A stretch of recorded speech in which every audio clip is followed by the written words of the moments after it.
9 de maio de 2025. Águas calmas na costa da Somália, uma manhã quente sobre o Oceano Índico. No entanto, em 3 minutos, o silêncio se transformou em terror, quando mais de 600 balas perfuraram o convés do cargueiro americano MV Redwood Star. Cada um dos 5 barcos piratas, com os motores rugindo, estava armado com metralhadoras fuzis de assalto e granadas de propulsão a foguete e corria em direção ao alvo a 45 nós. Para eles, parecia uma presa fácil, um navio com bandeira americana transportando mais de 250 milhões em carga. Mas mal sabiam que a apenas 400 milhas náuticas acima do horizonte havia um predador. O Redwood Star transportava equipamentos industriais sensíveis como máquinas-ferramentas, sistemas de laser e contêineres de baterias de lítio da costa leste dos Estados Unidos para o porto de Singapura. A tripulação de 23 pessoas, em sua maioria americanos e filipinos, era liderada por um capitão do Texas, um veterano de 30 anos em navegação de longa distância. Embora ele compreendesse os perigos das águas do Chifre da África, a escala do ataque era inimaginável. Piratas somalis armados com AK-47, PKM e RPG-7 abriram uma saraivada de fogo contra o casco do navio. Serras assobiavam no ar. Faíscas voavam de cabos de metal e fechaduras de contêineres. Os tripulantes tentaram resistir. Atiraram dos convéses abertos com rifles de caça e várias armas semiautomáticas, escondendo-se atrás de caixas de carga e nas bordas do convés. Um marinheiro foi atingido no ombro e outro quase foi dilacerado por uma rajada de metralhadora pesada que passou a poucos centímetros de sua cabeça. Os piratas operavam de forma padrão, espalhavam-se pelas áreas, apagavam incêndios, arrombavam portas e tentavam entrar. Em poucos minutos, estavam no convés gritando alto e pisando em metal. Sabiam que o navio havia sido capturado, e o capitão e a tripulação estavam em pânico. Aos olhos deles, era tudo como sempre captura-resgate e talvez fiança. Mas a tripulação estava toda escondida na cidadela de aço fortificada abaixo. Tudo estava montado corretamente, paredes de blindagem, composta tanques de oxigênio de emergência e um sistema de sinalização via satélite. Com os nós dos dedos brancos de tensão, o capitão agarrou o rádio e sussurrou: "O Redwood Star está em perigo. A tripulação está segura. Aguardamos sua justiça." Esse sinal lembrava o ato de puxar um gatilho. A mobilização imediata começou minutos após o recebimento do sinal de alarme a bordo do porta-aviões americano USS Independence, 412 milhas náuticas a leste. Foi o suficiente para o almirante acionar a terrível máquina e ele assentiu silenciosamente. Incêndios ocorreram no convés do porta-aviões. Elevadores, portas de hangar e sistemas de lançamento estão operacionais. 3 helicópteros de ataque Apache, 3 Black Hawks e 2 helicópteros SEAL e Marine MH-60 Seahawk decolaram pela primeira vez. O objetivo principal é libertar o navio, resgatar a tripulação e destruir os piratas. Nesse momento, os drones RQ-21A começaram a se movimentar ao redor do perímetro da embarcação. Câmeras infravermelhas mostraram pontos de calor dentro da cidadela, indicando que a tripulação estava viva. No entanto, os piratas estavam aumentando em número e começaram a descer em direção à escotilha principal. Cada segundo era importante. Além disso, é a partir deste momento que começa a parte mais intensa de toda a operação. Enquanto os piratas marchavam pelo convés, arrombando portas e atirando nos compartimentos, outra batalha pelo tempo acontecia sob seus pés em completo silêncio. O capitão do Redwood Star e sua tripulação aguardavam dentro da cidadela. Viram os passos dos piratas se aproximando e ouviram balas ricocheteando nas paredes de metal. No entanto, um sinal já havia sido enviado. Isso forçou a tripulação a agir bem a leste no coração do porta-aviões USS Independence. O almirante James Covington, comandante do porta-aviões, não hesitou. Percebeu que uma resposta imediata poderia resultar na morte de 23 homens. Os monitores no centro de combate do navio se iluminaram. Operadores reportavam coordenadas condições meteorológicas e rumos. Imagens térmicas já estavam sendo transmitidas por drones em tempo real. Estava confirmado a tripulação estava viva, mas o tempo estava se esgotando. Os 3 primeiros MH-60 Seahawks decolaram 7 minutos após receberem o sinal de SOS. Armados com miniguns GAU-17 de 6 canos, avançaram para marcar a localização da embarcação e começar a suprimir as posições dos canhões. 2 Apaches armados com foguetes não guiados e canhões de 30 mm seguiam de perto. Os 3 últimos helicópteros, no entanto, eram os mais importantes. Transportavam SEALs de elite e Marine Raiders, blindados equipados com óculos de visão noturna e armados com fuzis de assalto M4.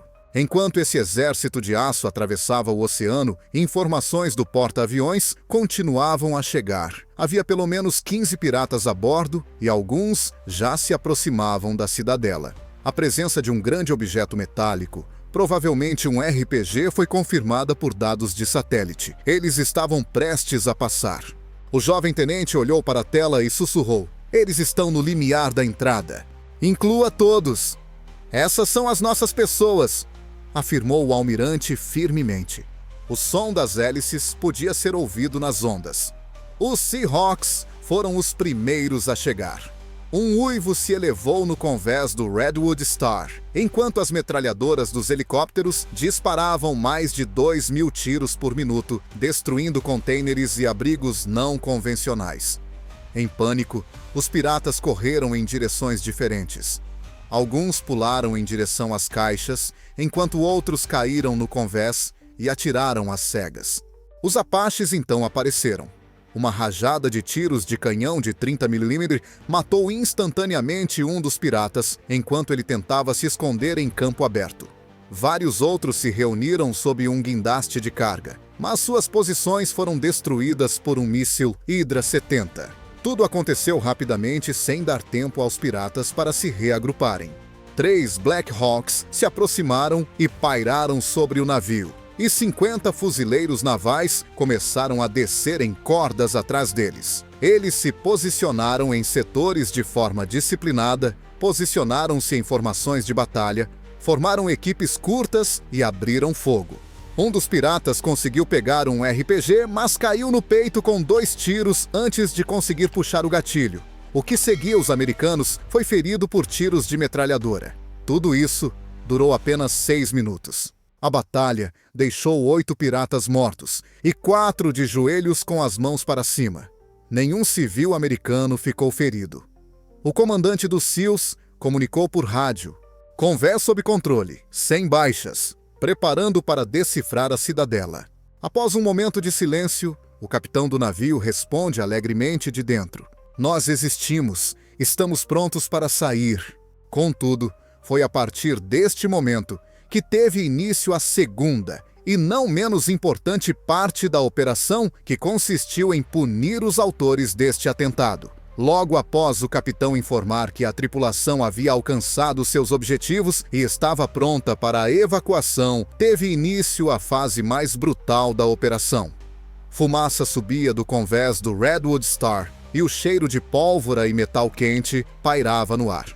Tendo tomado a parte superior do navio, os americanos começaram a limpar cada compartimento. SEALs e fuzileiros navais vasculharam as instalações quilômetro por quilômetro, eliminando potenciais focos de resistência. Eles tinham que não apenas salvar as pessoas, mas também destruir completamente a ameaça. Um dos soldados notou pegadas de botas no compartimento de popa. 2 outros piratas apareceram lá com pistolas. Tentaram se esconder entre as máquinas e os decodificadores. Os americanos responderam com tiros precisos. O inimigo foi destruído. Enquanto as imagens térmicas dos drones mostravam que a ameaça havia sido eliminada, eles continuaram a observar do céu. No entanto, a atenção dos analistas se voltou para a costa. Fotografias aéreas mostraram movimentos estranhos em uma das baías da Somália. Entre as rochas e arbustos, eles notaram vários caminhões-barcos e focos de calor que pareciam esconder munição e barris de combustível. Era óbvio que havia uma estrutura organizada por trás dos piratas capturados, considerando o número de pessoas e o tipo de arma que carregavam. O primeiro grupo de piratas capturado chegou a bordo do USS Independence, aterrorizados e subjugados, amarrados a braçadeiras de plástico. Em 20 minutos, agentes e tradutores descobriram uma informação inesperada, as coordenadas da base de onde o ataque havia começado. Um dos piratas mais antigos identificou o acampamento como sendo uma enseada rochosa, perto da vila de Ail, a 43 quilômetros da costa. Abrigava armas, combustível, motores e mercenários do vizinho Iêmen. Esse reconhecimento serviu de catalisador para a segunda fase. O almirante Covington imediatamente deu a ordem para iniciar o ataque. 4 drones MQ-9 Reaper, armados com mísseis Hellfire e bombas GBU-12, decolaram do USS Independence. Já estavam confirmadas as assinaturas térmicas de 40 a 50 pessoas e a presença de materiais inflamáveis. Às 10h04, o primeiro Reaper começou a lançar Hellfires. O centro do acampamento, a cabana principal, foi destruído por um míssil, viajando a mais de meio quilômetro. A explosão atravessou a baía, seguida por detonações secundárias, que desencadearam uma reação em cadeia. Armazéns pegaram fogo, caminhões foram lançados pelos ares e barris de combustível queimaram como tochas. Depois que o segundo bombardeiro lançou uma bomba na rampa de barcos, 6 barcos foram destruídos em segundos. Os americanos não tinham intenção de deixar rastros. Em 8 minutos, todos os alvos foram destruídos. A inteligência relatou que pelo menos 80% da força ativa dos piratas foi morta ou ferida. Nenhum soldado americano se aproximou da costa. Quando os drones retornaram ao porta-aviões, um soldado SEAL, observando a transmissão infravermelha, disse: "Agora eles examinarão cuidadosamente o navio americano." Seu parceiro apenas assentiu. Eles sabiam que aquele ataque tinha feito mais do que destruir a base. Tinha mudado as regras locais do jogo. Enquanto isso, no convés do Redwood Star, a tripulação começou a evacuar. Um por um, os marinheiros emergiram da cidadela, piscando sob a luz forte e respirando seu primeiro suspiro de liberdade em 8 horas. Médicos os avaliaram e SEALs os escoltaram para um local seguro. Alguns ficaram feridos, mas todos sobreviveram. A partir daquele momento, a história do Redwood Star deixou de ser um evento aleatório. Tornou-se um modelo de como uma superpotência protege seus súditos de forma decisiva, implacável e cirúrgica. Inteligência e análise. Uma fase raramente descrita em relatórios oficiais começaram quando a poeira baixou no convés do Redwood Star e os últimos piratas foram trazidos a bordo do USS Independence. Apesar do entusiasmo em tomar o navio, os prisioneiros foram submetidos à pressão por meia hora. Alguns ficaram feridos, enquanto outros ficaram em choque com a perda de seus companheiros. Ao se depararem com a força dos Estados Unidos, suas mentes se quebraram, e no compartimento silencioso do porta-aviões, as informações começaram a fluir. O interrogatório foi conduzido rapidamente por tradutores e analistas da Agência de Inteligência Naval do CEIWA. Gradualmente, os piratas começaram a se entregar. Alguns o fizeram para reduzir suas sentenças, outros simplesmente por medo. Um dos comandantes militantes admitiu: "A base fica perto do antigo posto avançado nas montanhas, às margens do rio Gargori. Armas, dinheiro e abrigos estão lá. Nossos líderes estão lá." A tela tática principal do porta-aviões recebeu coordenadas de GPS atualizadas. Uma varredura dupla por satélite foi imediatamente realizada, incluindo imagens ópticas e assinatura térmica. Há confirmação de que havia entre 45 e 50 pessoas no acampamento, além de 3 caminhões técnicos com metralhadoras, vários cilindros de combustível e 6 pequenos barcos a motor prontos para o lançamento. O almirante deu uma ordem clara a atacar imediatamente. As 10 DOS-4 MQ-9 Reapers estavam no ar. Voavam baixo fora do alcance do radar terrestre. Cada um carregava uma bomba laser GBU-12 e 2 mísseis AGM no 14 Hellfire. O centro da equipe foi o primeiro alvo. Às 10h04, um míssil Hellfire atingiu o teto da estrutura de concreto. A explosão foi ouvida a 8 quilômetros de distância e detonou a munição no interior. Segundos depois, um segundo bombardeiro destruiu a área de abastecimento e os tambores de combustível. Todo o flanco sul do complexo estava em chamas. O reconhecimento em tempo real registrou explosões, movimentos e sobreviventes. A detonação em cadeia ocorreu quando o terceiro drone atingiu um caminhão de munição. Estilhaços voaram centenas de metros em todas as direções. O quarto drone eliminou todos os veículos técnicos, deixando-os imóveis. Tudo isso durou apenas 8 minutos. O local do antigo acampamento foi reduzido a escombros. Barcos queimados, contêineres destroçados e corpos que ninguém jamais reconheceria. Mas a destruição não foi física, mas mental. Pela primeira vez em 10 anos, os piratas perceberam que não haveria negociações nem resgate por atacar um navio americano. Haveria punição, rapidamente, muito discretamente, sem o direito de receber uma resposta. Toda a operação foi conduzida remotamente. As forças americanas nunca chegaram perto da praia. Nenhum soldado fez contato com tropas terrestres. Foi uma demonstração da guerra moderna, demonstrando o uso de drones, inteligência, superioridade tecnológica e determinação. A notícia foi rapidamente divulgada por agências de notícias no Quênia, Etiópia e Arábia Saudita. As manchetes incluíam frases como: "A resposta de Washington veio do céu", "Maior polo pirata destruído" e "Nova doutrina de guerra naval". Alguns analistas chegaram a concluir que o ataque foi comparável às ações de Israel em Gaza, preciso, decisivo e implacável. No mesmo dia, o capitão do Redwood Star e sua tripulação foram evacuados de helicóptero para um navio médico. Eles foram diagnosticados com ferimentos leves e estresse, mas estavam fisicamente saudáveis. Um marinheiro que havia sido baleado no ombro disse aos repórteres com a voz trêmula: "Ouvi-os abrindo a escotilha. Depois, o som de helicópteros. Eu sabia que estávamos em casa."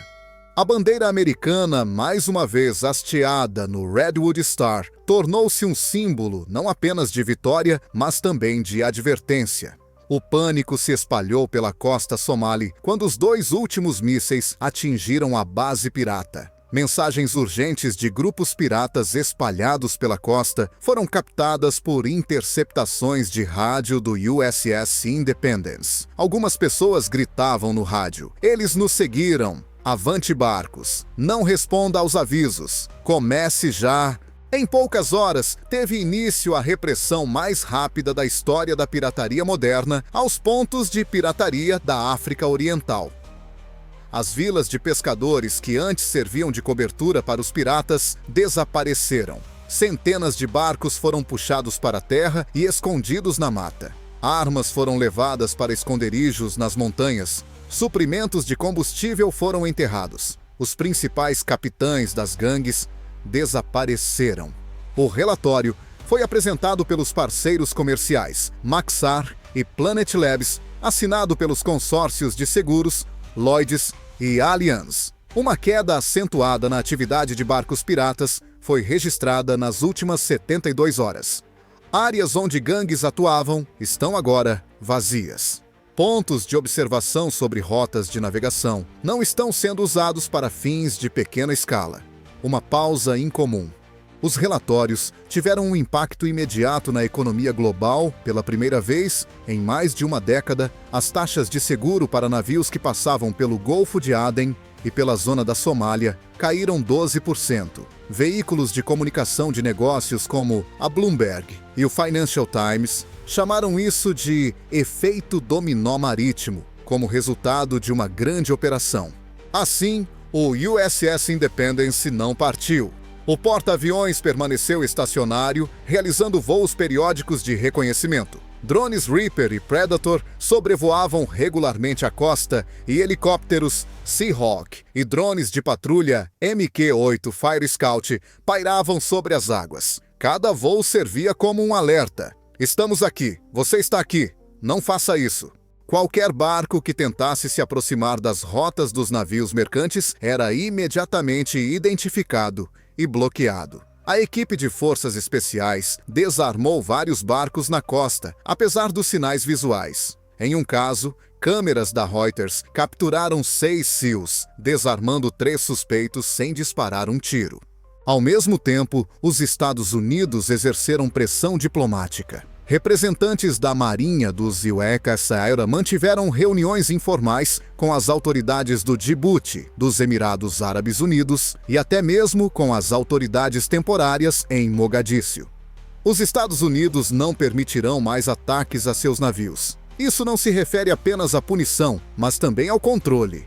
O ministro da Defesa filipino disse em uma conferência em Manila, discutindo a segurança do comércio marítimo no Mar da China Meridional. Os americanos demonstraram que um ataque a uma pessoa ameaça a todos. Planejamos melhorar a cooperação com a 7ª Frota dos Estados Unidos. A retórica reforçou a confiança na região de que o Oceano Índico estava novamente seguro para o comércio. Mas, para os piratas, marcou o fim de uma era. Perderam não apenas soldados e armas, mas também seus negócios com seguros. Ninguém acreditava na possibilidade de capturar americanos e sobreviver.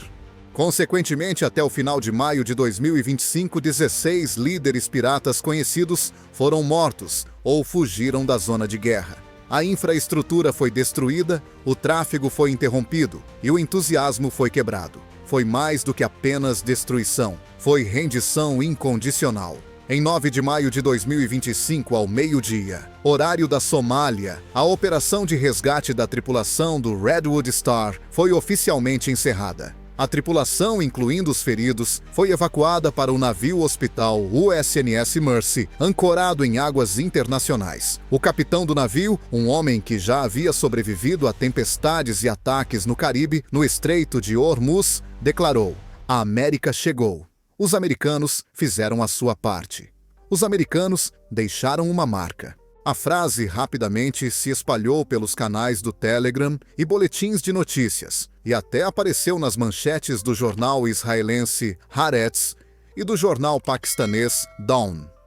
Em um dia, os Estados Unidos fizeram mais do que impedir um ataque pirata. Apresentaram ao mundo uma nova doutrina marítima que exclui qualquer compromisso, resgate ou negociação. No mesmo dia, a Casa Branca realizou uma coletiva de imprensa em Washington. O presidente Donald Trump se dirigiu aos repórteres dizendo: "Nenhum bandido, nenhum ladrão miserável ameaçará a vida dos americanos. A resposta será imediata em caso de ataque à nossa bandeira." Isso não é uma ameaça, é uma questão de política. A postura provocou uma reação imediata. Alemanha, Japão e Índia foram solicitados a expandir suas patrulhas conjuntas no Golfo de Aden. O Canadá afirmou que contribuiria com 2 submarinos para ajudar a proteger a rota. Em uma demonstração de solidariedade, a Coreia do Sul, normalmente cautelosa, enviou o submarino ROX Munmu, o Grande, para a costa da África Oriental. Mas a diplomacia não era o mais importante. A reação dos marinheiros comuns, sim. Novas gírias surgiram em fóruns, salas de bate-papo e em mensagens entre tripulações de navios-tanque e porta-contêineres. Se você vir um drone acima de você, significa que você está seguro. Uma noite sob a proteção de um ceifador é o melhor seguro. Um livro sobre a história do Redwood Star o inclui. O navio foi rebocado para Djibouti e depois reparado e restaurado. No entanto, seu valor simbólico superou o do metal. Tornou-se um testemunho de que a bandeira dos Estados Unidos no mastro é mais do que apenas decoração. Significa que um exército inteiro a apoia de drones a fuzileiros navais. Oficialmente, as gangues de piratas na região não representam mais uma ameaça. Muitos ex-membros de gangues desertaram ou entraram na economia informal. As pessoas que permanecem no litoral nem ousam se aproximar das rotas de navegação. Muitas aldeias que antes prosperavam com resgates estão agora desertas, dizem jornalistas locais. Os líderes têm medo até de dar entrevistas quando os jovens se mudam para o interior. A operação foi mais do que uma simples vitória de guerra. Demonstrou capacidade e determinação. Os Estados Unidos demonstraram sua capacidade de agir independentemente da hora do local ou da complexidade da missão. Trata-se de comprometimento não apenas de força. Academias navais ao redor do mundo agora exibem vídeos de operações como inserções de SEALs, ataques de drones e resgates de tripulações. Isso não é um filme, é um padrão do século XXI. Os piratas somalis, que antes se gabavam de sua inocência, tornaram-se uma lição. Uma lição para aqueles que acreditam que o comércio em águas internacionais não tem regras. Além disso, eles agora sabem que o ataque ao navio americano não tem nada a ver com negócios. Trata-se de uma decisão judicial.